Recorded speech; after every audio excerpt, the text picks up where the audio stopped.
Hello, Namaste, good morning, good afternoon, good evening. This is Vipin. VIP Talks in മറ്റൊരു എപ്പിസോഡിലേക്ക് എല്ലാവർക്കും സ്വാഗതം. Crypto currency, block chain technology, bitcoin ഈ വക വാക്കുകളൊക്കെ കേൾക്കുമ്പോൾ ഇപ്പോഴും യാതൊരു ഐഡിയയും ഇല്ലാതെ അന്തം മുട്ട് നിൽക്കുന്ന ഒരുപാട് പേര് നമ്മുടെ ഇടയിലുണ്ട്. അത് നമ്മുടെ കുടുംബങ്ങളിലാവാം, അല്ലെങ്കിൽ നമ്മുടെ സുഹൃത്ത് ബന്ധങ്ങളിലാവാം. ഒരുപാട് ആൾക്കാർ സംസാരിക്കണം, നമ്മൾ തമ്മിലിന് ഇടയിൽ, ഫ്രണ്ട്സിന്റെ ഇടയിലോ അല്ലെങ്കിൽ ഫാമിലിയുടെ സംസാരിക്കുമ്പോഴായിക്കോട്ടെ, അല്ലെങ്കിൽ ന്യൂസുകളിൽ വരുമ്പോഴായിക്കോട്ടെ, ഈ വാക്കുകളെ കുറിച്ചൊന്നും യാതൊരു ഐഡിയ ആൾക്കാർ പലർക്കും ഇന്നത്തെ കാലത്ത് ഉണ്ടായിക്കൊള്ളുന്നില്ല. ഇപ്പോഴും ഇതൊരു ഡെവലപ്പ് ആയിക്കൊണ്ടിരിക്കുന്ന, അല്ലെങ്കിൽ പലരും മനസ്സിലാക്കിക്കൊണ്ടിരിക്കുന്ന ഒരു ടെക്നോളജി എന്ന് വേണമെങ്കിൽ അതിനെ വിളിക്കണം. ഇതിനെക്കുറിച്ച് ഒരു ഡീറ്റെയിൽഡ് വീഡിയോ നമ്മൾ പണ്ട് ചെയ്തിരുന്നു. ഞാൻ ലിങ്ക് മുകളിൽ ഇട്ടിട്ടുണ്ട്. ചാനൽ തുടങ്ങിയ സമയത്ത് നമ്മൾ 1-2 വീഡിയോസ് ക്രിപ്റ്റോ കറൻസിയെ കുറിച്ചിട്ട് ഡീറ്റെയിൽ ആയിട്ട് ചെയ്തിരുന്നു.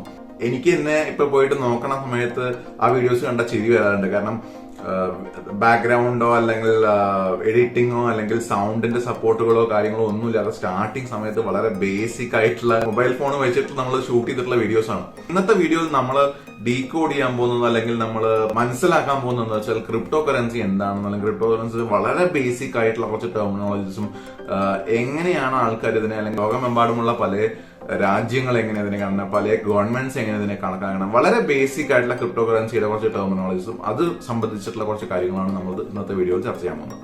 ചിലപ്പോൾ ചിലരൊക്കെ ചോദിക്കാറുണ്ട്, നമ്മുടെ വീട്ടിലെല്ലാം ചോദിക്കുക എന്താണ് ഇത് സംഭവം, നമ്മൾ ഇതിൽ ട്രേഡിംഗ് ചെയ്യുന്ന സമയത്തോ അല്ലെങ്കിൽ നമ്മൾ ഇൻവെസ്റ്റ് ചെയ്യുന്ന സമയത്തോ പലരും ചോദിക്കാറുണ്ട്. പലർക്കും മനസ്സിലാക്കി കൊടുക്കുക എന്ന് പറഞ്ഞാൽ ബുദ്ധിമുട്ടുള്ള കാര്യമാണ്. സോ അങ്ങനെയുള്ള ആൾക്കാരെ ഉദ്ദേശിച്ചിട്ടാണ് ഈ വീഡിയോ തുടങ്ങുന്നതിന് മുന്നേ നമ്മളെപ്പോഴും പറയാറുള്ള പോലെ തന്നെ ചാനൽ ഇതുവരെ നിങ്ങൾ സബ്സ്ക്രൈബ് ചെയ്തിട്ടില്ലെങ്കിൽ ദയവായി സബ്സ്ക്രൈബ് ചെയ്യുക, നോട്ടിഫിക്കേഷൻ ഓൺ ചെയ്ത് വെക്കാനും മറക്കാതിരിക്കുക.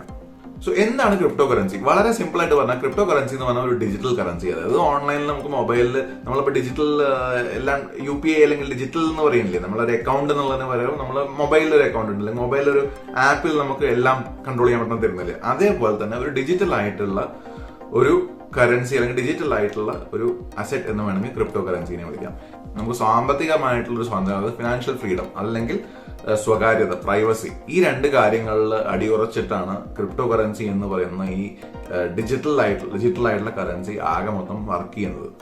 അതേപോലെ തന്നെ നോർമൽ ഒരു കറൻസി, നമ്മുടെ നോർമൽ നമ്മൾ കാണുന്ന പോലെ രൂപ അല്ലെങ്കിൽ ഡോളർ, അങ്ങനെ നോർമൽ കറൻസികളെ പോലെ ഈ ഒരു കറൻസി, ക്രിപ്റ്റോ കറൻസി എന്ന് പറയുന്ന ഈ സംഭവം ഒരു സെൻട്രൽ ഗവൺമെന്റോ അല്ലെങ്കിൽ സെൻട്രൽ ബാങ്കോ അല്ലെങ്കിൽ ഒരു സെൻട്രൽ ഫിനാൻഷ്യൽ ഇൻസ്റ്റിറ്റ്യൂഷനോ അല്ല ഇത് അടിച്ചിറക്കുന്നത്, പുറത്തേക്ക് ഇറക്കുന്നത്, പബ്ലിഷ് ചെയ്യുന്നത് ഈ വക സംഭവങ്ങളൊന്നുമല്ല.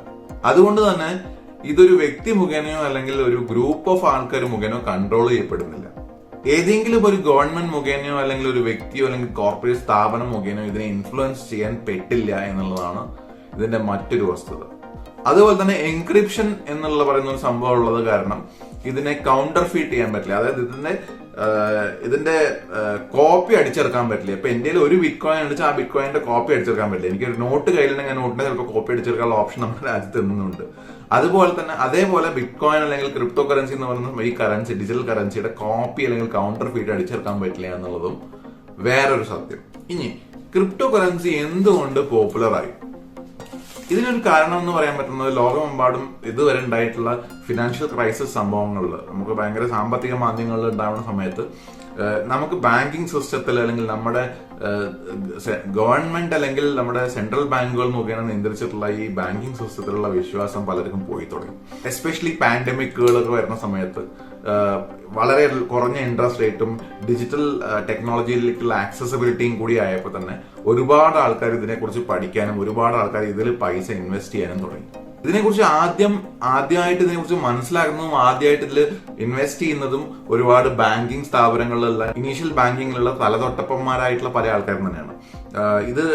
ഈ ഒരു ക്രിപ്റ്റോ കറൻസിക്ക് ഫിനാൻഷ്യൽ സ്ഥാപനങ്ങളിൽ നിന്നും അതേപോലെ കോർപ്പറേറ്റ് കമ്പനികളിൽ നിന്നും വലിയ വലിയ സെലിബ്രിറ്റികളായിട്ടുള്ള ഒരുപാട് CEO CXOമാരായിട്ടുള്ള ആൾക്കാരോട് ഇതിനെ സപ്പോർട്ട് ചെയ്യാൻ തുടങ്ങിയപ്പോൾ ഭയങ്കരമായിട്ട് ഈ ക്രിപ്റ്റോ കറൻസി എന്ന് പറയുന്ന സംഭവം ഫെമിലർ ആയി. എക്സാമ്പിൾ ആയിട്ട് നിങ്ങൾ ചോദിച്ചു കഴിഞ്ഞാൽ എലൻ മസ്ക് എന്ന് പറഞ്ഞ ആൾ അയാളുടെ ഒരു ട്വീറ്റ് ഇട്ട് കഴിഞ്ഞാൽ തന്നെ ക്രിപ്റ്റോ കറൻസിയുടെ വാല്യൂ താഴെയും മേലെയും പോയിക്കൊണ്ടിരിക്കുന്നതൊക്കെയാണ് നമുക്ക് ഒരുപാട് നമ്മുടെ ഇടയിലുള്ള വിശ്വാസം. ഇങ്ങനെയൊക്കെ നടക്കുന്ന കാരണം തന്നെ ക്രിപ്റ്റോ കറൻസിയെ കുറിച്ചിട്ടുള്ള ഒരു കാഴ്ചപ്പാട് മാറുകയും ഒരുപാട് ആൾക്കാർ ഇതിലേക്ക് ഈ അടുത്ത കാലത്തായിട്ട് കടന്നു വരികയും ചെയ്തിട്ടുണ്ട്. ഇനി ക്രിപ്റ്റോ കറൻസി ലീഗലാണോ എന്ന് ചോദിച്ചു കഴിഞ്ഞാൽ 2018 RBI മറ്റുള്ള RBIയുടെ കൺട്രോളിലുള്ള എല്ലാ ബാങ്ക്സിനും ഒരു ലെറ്റർ അല്ലെങ്കിൽ ഒരു ഇൻസ്ട്രക്ഷൻ എന്നുള്ള പോലെ കൊടുത്തിരുന്നു. ക്രിപ്റ്റോ കറൻസി മുഖേനയുള്ള എല്ലാ സംഭവങ്ങളും ഇല്ലീഗലാണ്, അതാരും ചെയ്യരുത്, അല്ലെങ്കിൽ അങ്ങനെ ഒരു സംഭവം നിങ്ങൾ ആരും എന്റർടൈൻ ചെയ്യരുത് എന്ന് പറഞ്ഞിട്ട് RBI ബാക്കിയുള്ള ബാങ്ക്സിനൊക്കെ ഒരു ഇത് കൊടുത്തിരുന്നു. ഇത് വാലിഡ് അല്ല എന്ന് പറഞ്ഞിട്ട് നമ്മുടെ സുപ്രീം കോടതി 2020 ഒരു റൂൾ ഇറക്കിയിരുന്നു. ഈ പറഞ്ഞ നിങ്ങൾ RBI പറഞ്ഞിട്ടുള്ള ഈ സംഭവം വാലിഡ് അല്ല. ഇത് ഒരാൾ ഇതേപോലെ, കാരണം ഒരുപാട് ആൾക്കാർ ഇൻവെസ്റ്റ് ചെയ്യുന്നുണ്ട്. അപ്പൊ അവർ ഇതേപോലെ കുറച്ച് ആൾക്കാർ കേസിന് പോവുകയും അല്ലെങ്കിൽ അപ്പീൽ ഇടുകയോ ചെയ്തിട്ടുണ്ടാവാം. സോ അങ്ങനെ അതിന്റെ ഒരു റിസൾട്ട് ആയിട്ട് തന്നെ സുപ്രീം കോടതി പറഞ്ഞു, നിങ്ങൾ RBI പറഞ്ഞിട്ടുള്ള ഈ സംഭവത്തിന് യാതൊരു വസ്തുതയില്ല, ഇത് ഈ പറഞ്ഞ ഇത് ലീഗലാണെന്ന് RBI പറയുന്നതിന് യാതൊരു വസ്തുതയില്ല. അതുകൊണ്ട് തന്നെ ഇപ്പോഴും ഇതിലൊരു ക്ലാരിറ്റി വന്നിട്ടില്ല. ക്രിപ്റ്റോ കറൻസി ഇല്ലീഗലാണ്, അങ്ങനെ ചെയ്യരുതെന്ന് RBI പറയും. അത് അങ്ങനെയല്ല, അത് നിങ്ങൾക്ക് സാധാരണ അതിന് RBI പറഞ്ഞത് തെറ്റാണ്, അങ്ങനെ ഒരു സ്റ്റേറ്റസ് ക്രിപ്റ്റോ കറൻസിക്ക് ഇല്ല എന്നുള്ളത് സുപ്രീം കോടതി പറയുകയും ചെയ്തതോടുകൂടിയിട്ട് ക്രിപ്റ്റോ കറൻസിയുടെ അവസ്ഥ ഒരു ഗ്രേ സോണിൽ പെട്ടു. കയ്യാല പുറത്തിരിക്കുന്ന തേങ്ങയുടെ അവസ്ഥയായി ഇപ്പോൾ നമ്മുടെ ക്രിപ്റ്റോ കറൻസി എന്ന് പറയുന്നത്. ലീഗൽ ആണോ എന്ന് വെച്ചാൽ ലീഗൽ അല്ല എന്ന് RBI പറയും. അതേപോലെ ലീഗൽ അല്ലേ എന്ന് വെച്ചാൽ ലീഗൽ ആണ് എന്ന് നമ്മുടെ സുപ്രീം കോടതിയും പറയും. അങ്ങനെ ഒരു അവസ്ഥയാണ് ഇപ്പൊ നടന്നുകൊണ്ടിരിക്കുന്നത്. സോ അതുകൊണ്ട് തന്നെ ഇതിന് യാതൊരു ലീഗൽ സപ്പോർട്ട് അല്ലെങ്കിൽ ഒരു ബാക്കപ്പ് ഗവൺമെന്റിന്റെ ഭാഗത്തുനിന്നില്ല. അതുപോലെ തന്നെ ഒരു ബാനും ഇല്ല. ബാനും ചെയ്തിട്ടില്ല, എന്നാൽ ലീഗലൈസും ചെയ്തിട്ടില്ല. ആ ഒരു അവസ്ഥയിലാണ് ഇപ്പൊ ക്രിപ്റ്റോ കറൻസി കിടക്കുന്നത്. പക്ഷെ ഇങ്ങനെ ഒരു ഗ്രേ സോണിലാണെങ്കിൽ കൂടി മണി ലോണ്ടറിംഗ് ആക്ട് അല്ലെങ്കിൽ ചീറ്റിംഗ് റിലേറ്റഡ് ആയിട്ടുള്ള എല്ലാ തരത്തിലുള്ള റൂൾസ് ആൻഡ് റെഗുലേഷൻസിലും ക്രിപ്റ്റോ കറൻസിനെ ഗവൺമെന്റ് ഇപ്പോഴും ഉൾപ്പെടുത്തിയിട്ടുണ്ട്. ഈ 4ാമത്തെ പോയിന്റ്, ക്രിപ്റ്റോ കറൻസിയെ കുറിച്ചിട്ട് നമ്മുടെ ഗവൺമെന്റ് ഇപ്പൊ ഈ റീസെന്റ് ബജറ്റിൽ എന്താണ് എടുത്തുള്ള നിലപാട്. അപ്പൊ അതിൽ നമ്മുടെ ഫിനാൻസ് മിനിസ്റ്റർ പറഞ്ഞത് എന്താണെന്ന് വെച്ച് കഴിഞ്ഞാൽ, ക്രിപ്റ്റോ കറൻസിയിൽ നിന്ന് ഒരാൾക്ക് കിട്ടുന്ന ലാഭത്തിന്റെ 30% ഇൻകം ടാക്സ് ആയിട്ട് അയാൾ കൊടുക്കാൻ ബാധ്യസ്ഥനാണ്. ഈ ലാഭത്തിന്റെ 30% എന്ന് പറഞ്ഞാൽ അതിലാകെ ക്രിപ്റ്റോ കറൻസിക്ക് നിങ്ങൾക്ക് കിട്ടുന്ന ഒരു എക്സെപ്ഷൻ എന്ന് പറയുന്നത് ക്രിപ്റ്റോ കറൻസി വാങ്ങാൻ നിങ്ങൾ ഉപയോഗിച്ച പൈസ, അത് എക്സെപ്ഷൻ കിട്ടും. ആ പൈസ മാത്രമാണ്, അതായത് നിങ്ങൾ വാങ്ങാൻ ഉപയോഗിച്ച കോസ്റ്റ്, അത് മാത്രമേ നിങ്ങൾക്ക് എക്സെപ്ഷൻ കിട്ടുക. പ്ലസ് ക്രിപ്റ്റോ കറൻസിയിൽ നിങ്ങൾ ട്രേഡ് ചെയ്തിട്ട് അതിന് നഷ്ടം ഉണ്ടാക്കിയാൽ നിങ്ങൾക്ക് കിട്ടുന്ന വേറെ ഇൻകം ടാക്സ് സ്ലാബിലേക്ക് അതിനെ അഡ്ജസ്റ്റ് ചെയ്യാൻ പറ്റില്ല. ഇപ്പൊ ഞാൻ 10 ലക്ഷം രൂപ വരുമാനം അല്ലെങ്കിൽ ഒരു കൊല്ലം വരുമാനമുള്ള ഒരാളാണ്, ഞാൻ ഇൻകം ടാക്സ് കൊടുക്കുന്നുണ്ട്. അതൊന്ന് ഞാൻ 1 ലക്ഷം ഉറുപ്പിക എടുത്തിട്ട് ക്രിപ്റ്റോ കറൻസി ആയിട്ട് ആ പൈസ മുഴുവൻ എന്റെ പോയി. അപ്പൊ എനിക്ക് ആ 1 ലക്ഷം ഡിഡക്ട് ചെയ്യാൻ പറ്റും എന്റെ income tax slab, net taxable income എന്ന് പറയുന്നതെന്ന് എന്ന് ചോദിച്ചാൽ ഇല്ല. അതാണ് നമ്മുടെ ഫിനാൻസ് മിനിസ്റ്റർ ക്ലിയർ ആയിട്ട് പറഞ്ഞത്.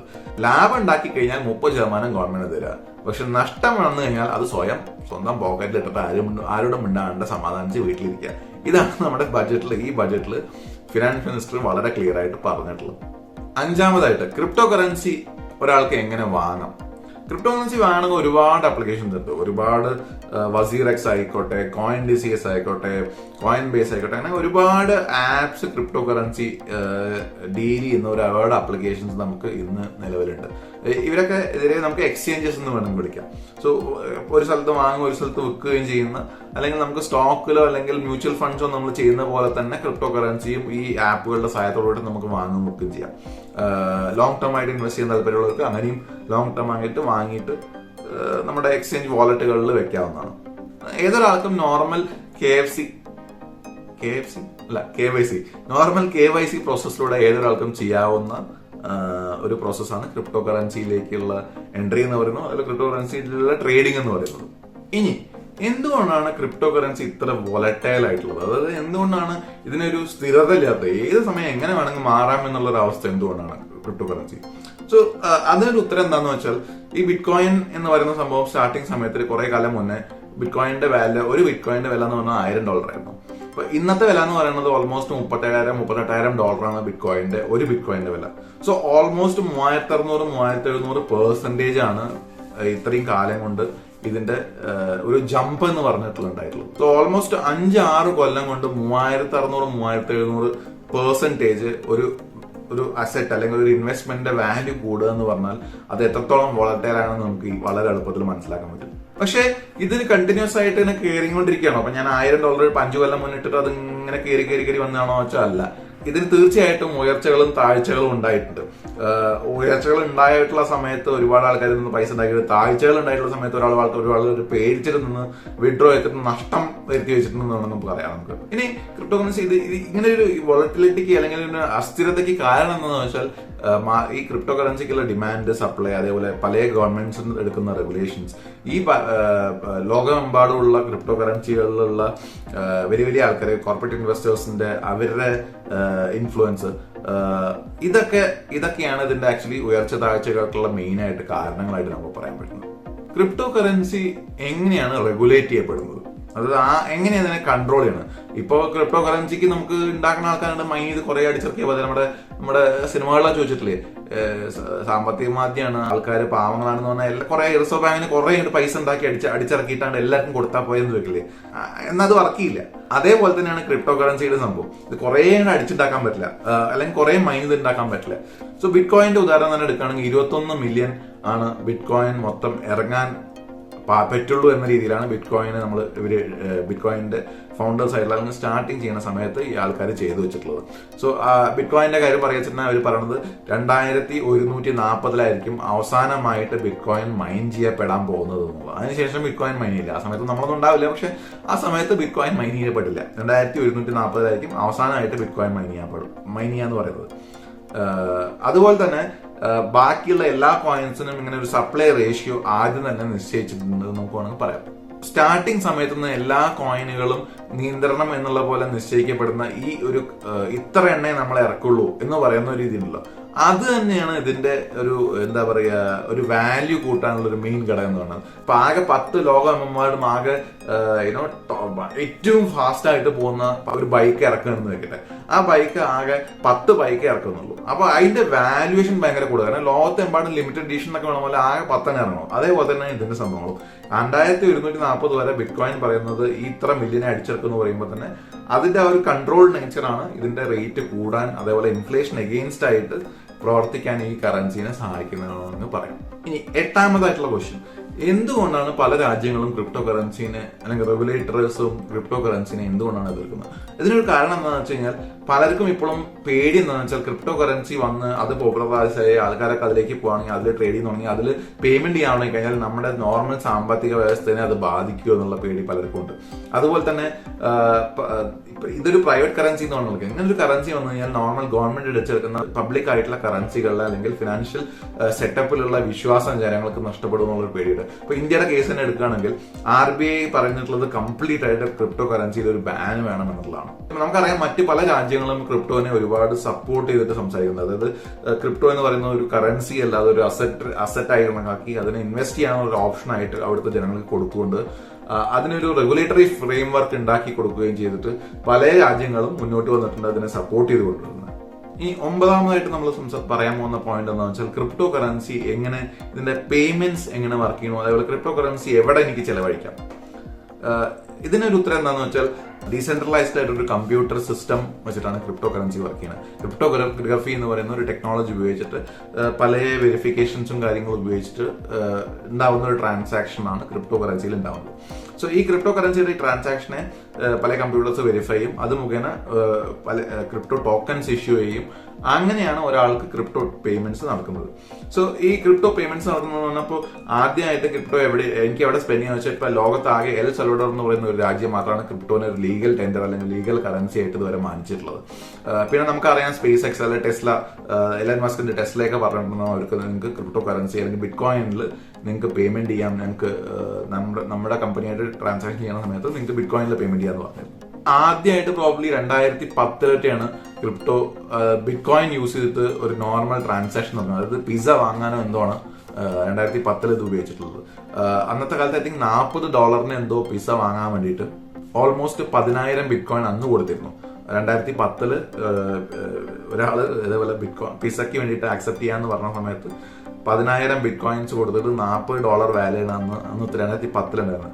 അതേ ബിറ്റ് കോയിന്റെ വില എന്ന് ചിന്തിച്ചു ഓൾമോസ്റ്റ് $370 മില്യൺ ആണ് ഇന്നത്തെ ആ 10,000 ബിറ്റ് കോയിൻ എന്ന് പറഞ്ഞു കഴിഞ്ഞാൽ. അടുത്തൊരു പോയിന്റ് എന്ന് വെച്ചാൽ എന്തുകൊണ്ട് ആൾക്കാർ ക്രിപ്റ്റോയിൽ ഇൻവെസ്റ്റ് ചെയ്യണം. സോ ക്രിപ്റ്റോയിൽ ഇൻവെസ്റ്റ് ചെയ്യാനുള്ള ഒരു കാര്യം എന്ന് വെച്ചാൽ ക്രിപ്റ്റോനെ പലരും ഇപ്പോഴും കറൻസി ആയിട്ടല്ല ഒരു നോർമൽ നമ്മുടെ ട്രാൻസാക്ഷൻ വേണ്ടിയിട്ട് ആരും കണക്കാക്കുന്നില്ല. ഇപ്പോഴും അതിനെ ഒരു അസറ്റ് ക്ലാസ് ആയിട്ട് കണക്കാക്കിയിട്ട് ഇൻവെസ്റ്റ് ചെയ്യണം. ലോങ് ടേമിനായിക്കോട്ടെ ഷോർട്ട് ടേം ട്രേഡിംഗ് ലാഭങ്ങൾക്ക് വേണ്ടിയിട്ടും ആൾക്കാർ ഇൻവെസ്റ്റ് ചെയ്യുന്നുണ്ട്.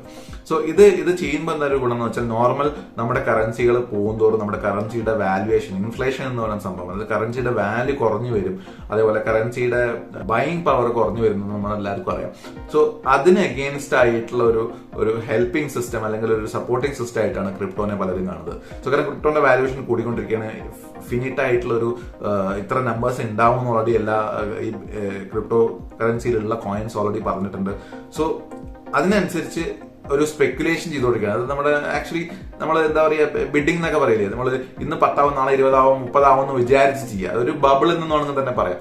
സോ അങ്ങനെ ഒരു ബബിൾ എന്ന് ഉദ്ദേശിച്ച് അതൊന്നും ഉണ്ടാക്കാൻ, ഒരു ലാഭം ഉണ്ടാക്കാം എന്നുള്ളൊരു എക്സ്പെക്ടേഷനോട് കൂടിയിട്ടാണ് ഒരുപാട് ആൾക്കാർ ഇന്ന് ക്രിപ്റ്റോ കറൻസിയിൽ ഇൻവെസ്റ്റ് ചെയ്യുന്നത്. ഒരു ബബിൾ എന്ന് പറഞ്ഞ പോലെ തന്നെ ഏറ്റക്കുറച്ചുകൾ ഉണ്ടായിട്ടുണ്ട് എന്ന് പറയുമ്പോൾ തന്നെ നമുക്കറിയാം ഇതിന് വളരെ ഹൈ റിസ്ക് ആയിട്ടുള്ള ഒരു ഇൻവെസ്റ്റ്മെന്റ് മെത്തേഡാണ് ക്രിപ്റ്റോ കറൻസി എന്ന് പറയുന്നത്. എപ്പോഴും ഉയർന്ന റിട്ടേൺ കിട്ടുന്ന ഒരു ഇൻവെസ്റ്റ്മെന്റ് രീതിക്ക് എപ്പോഴും ഹൈ റിസ്ക് ഉണ്ടെന്ന് നമ്മൾ പറയാറുണ്ട്. ക്രിപ്റ്റോവും അതുപോലെ തന്നെയാണ്.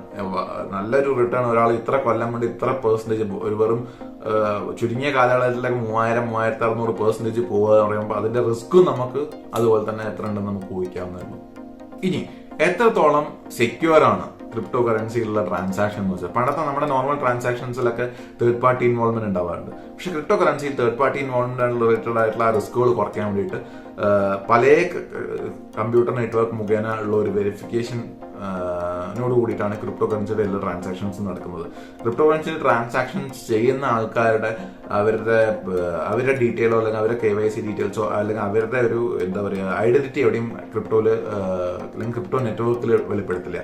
പക്ഷെ ഈ നെറ്റ്വർക്കിൽ എന്താ ഉണ്ടാവുക എന്ന് വെച്ചാൽ, എല്ലാ നെറ്റ്വർക്കിലും പല കമ്പ്യൂട്ടേഴ്സിലും പോയി പല സ്ഥലത്തുനിന്ന് വെരിഫൈ ചെയ്തത് പബ്ലിക്കലി അപ്ഡേറ്റ് ആവുക കാരണം എത്ര വാങ്ങി അല്ലെങ്കിൽ എത്ര വിറ്റു എന്നുള്ളൊരു സംഭവം മാത്രമാണ് അവിടെ നടന്നത്. അതുകൊണ്ട് തന്നെ വളരെ സെക്യൂർഡ് ആയിട്ടുള്ള ഒരു സിസ്റ്റം എന്ന് വേണമെങ്കിൽ ക്രിപ്റ്റോഗ്രാഫീനെ നമുക്ക് വിളിക്കാവുന്നതാണ്. ഇനി കുറച്ച് ബേസിക് ടെർമിനോളജീസ്, കാരണം ബേസിക് ടെർമിനോളജീസ് നമ്മൾ കേൾക്കുന്ന ക്രിപ്റ്റോ കറൻസിയെ കുറിച്ച് കേൾക്കുന്ന ബേസിക് ടെർമിനോളജി. ബിറ്റ്കോയിൻ എന്ന് പറയുന്നതാണ് ക്രിപ്റ്റോ കറൻസിയിലെ ഏറ്റവും ക്രിപ്റ്റോ കറൻസിയിലുള്ള ലാർജസ്റ്റ് ആയിട്ടുള്ള കോയിൻ നെറ്റ്വർക്കാണ് ബിറ്റ്കോയിൻ എന്ന് പറയുന്നത്. വളരെ പഴയതും അതേപോലെ തന്നെ ഏറ്റവും കൂടുതൽ ക്രിപ്റ്റോയില് മാർക്കറ്റ് ക്യാപ്പ്, അതായത് മാർക്കറ്റ് പൊട്ടൻഷ്യൽ ഉള്ള ഒരു കോയിൻ എന്ന് വേണമെങ്കിൽ ബിറ്റ്കോയിൻ നമ്മൾ വിളിക്കാം. ഇനി എന്താണ് ആൾട്ട് കോയിൻസ്? ആൾട്ട് കോയിൻസ് ആ വേർഡ് പറയുന്ന പോലെ ഒരു ബിറ്റ്കോയിൻ ഇറങ്ങി അതിന് പകരം ഇറക്കിയിട്ടുള്ള ആൾട്ടർനേറ്റീവ് ആയിട്ടുള്ള കോയിൻസിനെയാണ് ആൾട്ട് കോയിൻസ് എന്ന് പറയുന്നത്. ഇനി സ്റ്റേബിൾ കോയിൻസ് നമ്മൾ പറഞ്ഞു വരുന്നത്. സ്റ്റേബിൾ കോയിൻസ് എന്ന് പറഞ്ഞു കഴിഞ്ഞാൽ ഗോൾഡോ അല്ലെങ്കിൽ ഏതെങ്കിലും അസറ്റോ അല്ലെങ്കിൽ വേറെ ഏതെങ്കിലും കറൻസിനെ ബേസ് ചെയ്തുകൊണ്ട് ഉണ്ടാക്കിയിട്ടുള്ള അതിന്റെ വേരിയേഷൻ അനുസരിച്ചുകൊണ്ട് ഉണ്ടാക്കിയിട്ടുള്ള കോയിൻസിനാണ് സ്റ്റേബിൾ കോയിൻസ് എന്ന് പറയുന്നത്. CBDC അതായത് സെൻട്രൽ ബാങ്ക് ഡിജിറ്റൽ കറൻസി എന്ന് പറഞ്ഞാൽ നമ്മുടെ സെൻട്രൽ ഗവൺമെന്റ് തന്നെ റീസെന്റ് ബജറ്റിൽ ഉണ്ടാക്കിയിട്ട് സെൻട്രൽ ബാങ്ക് മുഖേന ഒരു ഡിജിറ്റൽ കറൻസി അടിച്ചെടുക്കും, അത് ലീഗൽ ടെൻഡറാക്കി മാറ്റുകയും അത് ക്രിപ്റ്റോ കറൻസിക്ക് പകരം നമ്മുടെ ഗവൺമെന്റിന്റെ ഭാഗത്തു നിന്നുള്ള ഒരു ക്രിപ്റ്റോ കറൻസി എന്നുള്ള പോലെ പ്രസന്റ് ചെയ്യാനുള്ള ഒരു പ്ലാനാണ് നമ്മുടെ റീസെന്റ് ബജറ്റിൽ പറഞ്ഞിട്ടുള്ളത്. എന്താണ് മൈനിങ് എന്ന് പറഞ്ഞു കഴിഞ്ഞാൽ ക്രിപ്റ്റോ കറൻസി ഉണ്ടാക്കിയെടുക്കുന്ന രീതിയെയാണ് മൈനിങ് എന്ന് പറയുന്നത്.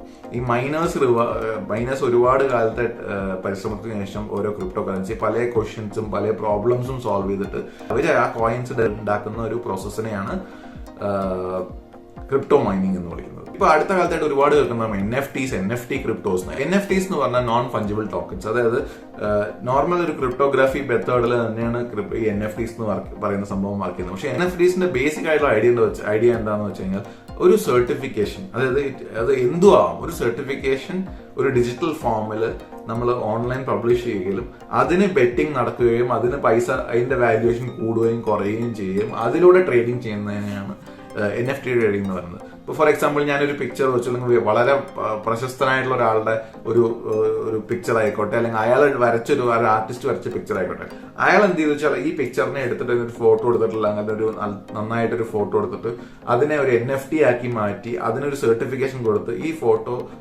ആകെ ഞാൻ ഒരൊറ്റൊന്നേ ഞാൻ വരച്ചിട്ടുള്ളൂ, ഇതിപ്പോ ഓൺലൈൻ അവൈലബിൾ ആണ്, NFT ആയിട്ട് ഞാൻ വിൽക്കാൻ തയ്യാറാണ് എന്ന് പറഞ്ഞ ഒരു സർട്ടിഫിക്കേഷൻ ഉണ്ടാക്കുകയും അതിനെ NFT ആയിട്ട് ഓൺലൈനിൽ പബ്ലിഷ് ചെയ്യുകയും അത് ഏതെങ്കിലും ഒരാൾ വാങ്ങിക്കഴിഞ്ഞാൽ ആ സർട്ടിഫിക്കറ്റിന്റെ ഉടമ അയാളായി മാറുകയാണ്. സോ ഇത് എന്തും ആവാം, ഏതൊരു പിക്ചർ ആവാം, അല്ലെങ്കിൽ ഒരു വീഡിയോ ആവാം, അല്ലെങ്കിൽ നോർമൽ എന്തെങ്കിലും സംസാരം, audio, it could be digital ഫോമിലുള്ള എന്ത് സംഭവത്തിന്റെയും ഒരു സർട്ടിഫിക്കേഷനെ നമ്മൾ പിടിച്ചിട്ട് നോൺ ഫഞ്ചിബിൾ ടോക്കൺ എന്ന രീതിയിൽ മാറ്റിയിട്ട് ട്രേഡിംഗ് ചെയ്യാൻ പറ്റും. അതാണ് NFT എന്ന് പറയുന്ന ക്രിപ്റ്റോ കറൻസി. ക്രിപ്റ്റോ കറൻസി എന്താണെന്നും ക്രിപ്റ്റോ കറൻസിയെ കുറിച്ചുള്ള ബേസിക് ടെർമിനോളജീസ് എന്തൊക്കെയാണെന്നുമാണ് ഇന്നത്തെ വീഡിയോയിൽ നമ്മൾ സംസാരിച്ചത്. സോ വീഡിയോ ഇഷ്ടപ്പെട്ടെന്ന് വിചാരിക്കണം. സോ തീർച്ചയായിട്ടും നിങ്ങളുടെ നിർദ്ദേശങ്ങളും അഭിപ്രായങ്ങളും കമന്റ് ബോക്സിലൂടെ അറിയിക്കുക. ചാനൽ ഇതുവരെയും സബ്സ്ക്രൈബ് ചെയ്തിട്ടില്ലെങ്കിൽ ദയവായി സബ്സ്ക്രൈബ് ചെയ്യുക. മറ്റൊരു വീഡിയോയുമായി വീണ്ടും കാണുന്നവരെ this is Vipin signing off. Good bye.